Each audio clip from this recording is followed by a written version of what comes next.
Today we're talking about a common yet often overlooked issue affecting our farmers. Peripheral neuropathy, it's a condition causing tingling, pain, and numbness in the hands and feet. It can sneak up on those who've spent years working with heavy machinery and chemicals, part of everyday farm life. Joining us today is Dr. Justin Wubin, who is here to tell us why farmers who are struggling with peripheral neuropathy are so near and dear to his heart. He's got details about what signs to watch for and how to find help so our hardworking farmers can keep doing what they love. Awesome. Well, we both have a farm connection. I didn't realize your dad's a farmer, my dad's a farmer. So we understand that farmers have a bit of a different mentality about life. Right. Mm-hmm. A lot of farmers, what they'll do is they're hardworking. Like say, I grew up on a farm in Spencer, South Dakota, a really small town. And the thing about farmers, they're going to just work so hard. And what they'll do is they're going to take care of others more than themselves. Mm-hmm. And I kind of always joke they take care of even their equipment better than themselves. And it's not because they're lazy. It's not because they don't care. It's just they're so busy taking care of other people. Mm-hmm. They neglect their health sometimes, or the symptoms, or maybe they don't, or they're just thinking, well, that's just what I'm having, no big deal, and they keep pushing. I see. Yeah. Well, I didn't realize that there was a connection with peripheral neuropathy and farming until I started to do a deep dive of it myself. So maybe just explain to the viewers what that connection is. Sure. And so for anybody who's watching, the big question is, again, everyone's hearing a lot more about peripheral neuropathy now, and because it's, again, I think it's more of an awareness, but what peripheral neuropathy is, just as step one, is peripheral neuropathy is where the nerves are damaged in the hands, but most commonly in the feet, because they're the farthest from your heart and your brain.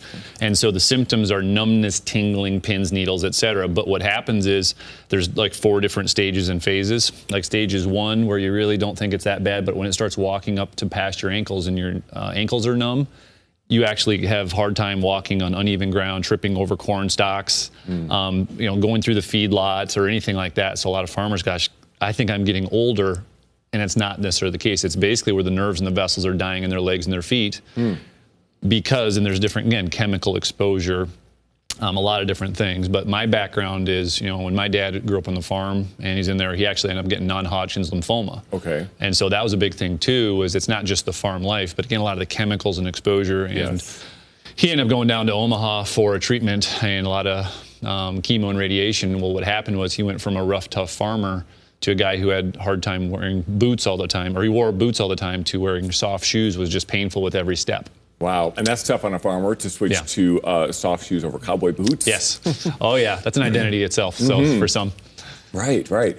So it can stem from farming. And tell me, you mentioned that it'll kind of creep up to, like, how long would you need to feel that tingling or that numbness before you think there's a problem? Would it persist for days, for hours? Great question. The big thing about, so when you actually break nerves down, there's 9 fibers in a nerve, and everyone only thinks of pain, or they only think of numbness. Well, there's millions of nerves in your nervous system, but there's 9 fibers. 2 are actually for pain, 4 are for motor, so standing, strength, reflexes, just the stuff that's just for function and walking. One of them does all the little numbness, tingling, pins, needle. That's the sensory component, and 2 are for organs. And so the thing is, a lot of people might have nerve damage and not even know it. Yeah. They might go, man, my legs just don't feel as strong as I used to, or I feel like I'm just getting older, or I was told, well, you're getting older, that's just your lot in life. And so it's hard because some people have nerve damage a decade before. But the thing is, when it's like an airplane in a nosedive, when some people say, holy cow, it started at the toes, now it's in the ball of my foot, it's starting to walk up my foot, and sometimes it just goes wham, and then all of a sudden they start losing their balance or can't sleep at night and can't walk. Right. So when it gets to that point, how does chiropractic care, reduce that pain, reduce that tingling and that numbness? Right. And so that's the big thing too. A lot of people say, well, how come chiropractic care? So I'd like to think of ourselves, and we focus mostly on the legs and the feet. And so a lot of times when a lot of chiropractic care is focusing on the low back or spine, and that's great. But the challenge is when you talk about the peripheral nerves in the legs and the feet, our focus is different than just low back pain like chiropractic. And so we use certain things like class 4 lasers. We have certain ways to re-educate the nerves and the vessels and recreate them so they actually come back to life. And if you just said before that's, most times if people hear that, they go, that's crazy. But I got LASIK surgery not too long ago, and if they would have told you you're going to slap a laser on your eyeball and help your vision, they'd say you're crazy. True. But technology has changed, and so we're able to help people get their walking back, keep their independence, stay on the farm, sleep at night. That's what this is about. How did it work out for your father? Did he have some intervention, I suppose? Yeah. And so I always call this Jesus in your hometown, but what happens is, I've always wanted him to like come in as a chiropractic patient, but he lived an hour away. And so, you get busy and whatnot. And so he started hearing about all our patients getting better. And, after his stuff, he goes, hey, do you think that would help me? And because he had really bad at night. This is actually very common at night. Some people that feels like there's nails in their feet at night or just those constant zings. And he started our program, and again, it's mostly done at home, which is the beautiful part. And he goes, you know what? I'm actually sleeping better at night. You think it's that program we're doing? And I'm like, I love you, Dad. But that's the principle of, that was probably the most pivotal moment, because for Dad, who maybe was watching, like even as your chiropractic son, he always sees you as a kid in diapers, if you will, but he's now like, gosh, I could do that. And now we have patients driving 10 hours. We have patients in Florida, New York, Montana, literally all over the nation coming in and they're doing this at home, because most of it's done at home, which is really powerful. But a lot of them are farmers locally within about 2 to 3 hours. Wow. So does it have anything to do with the nutrition that people are, the farmers, and what they're eating? Yeah, and so when we do a lifestyle health risk assessment, we actually figure out they're actually something that we call the nerve burn rate. And what the nerve burn rate is, how fast basically your lifestyle could actually be a contributing factor. So there are potentially some nutritional things that people don't even know they're doing. Again, we have an assessment that goes through, and a lot of people go, well, I'm doing things pretty healthy, but they don't realize there are some destructive lifestyle things that they didn't even know that are very simple to change. So you got to make sure you have, again, obviously a good, healthy lifestyle.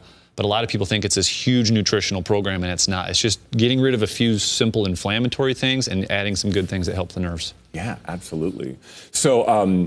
So nutrition plays a role in it, and obviously when you do work with a chiropractor like yourself, how long until you start to notice some changes? So everyone's different. This all depends on, again, stages 1, 2, 3, 4. Because if you're in stage 1, a lot of people can bounce back super quick. And like anything, like when my dad had cancer, or anybody who has cancer, would you have rather addressed stage 4 cancer or stage 1 cancer? Right. This is that whole thing of keep pushing it off. So we've had one gal actually after her treatment, it was only 2 weeks. She had shards of glass feeling, in 2 weeks it was all gone after her chemo and radiation. Is that everyone? No. Right. Because when you come in at stage 4, if your hand is completely numb, like almost dead and dying, stage 4, like a 98% nerve loss to a 75, it's gonna take longer. Some it's 12 to 18 months, but it depends on severity. But here's the tough part: most people push it off too far, and then go, well, now how come it's not better in 5 days? Because we live in America. Sure. So the key is get it checked out, and get it checked out early. Thank you so much, Justin, for being here. Awesome. At Axiom Chiropractic and Neuropathy, their passion is helping farmers decrease painful, numb feet so they can keep doing what they're called to do. Despite what you may have heard, there are proven ways to address these concerns. Their office is standing by, ready to serve you. Call today at 605-215-0323 or learn more at farmerfootpain.com. You don't have to wait and let your symptoms continue to get worse. Call today. This Kellerland Living segment has been sponsored by Axiom Chiropractic and Neuropathy, whose focus is helping individuals with numb, painful feet and weak legs get their strength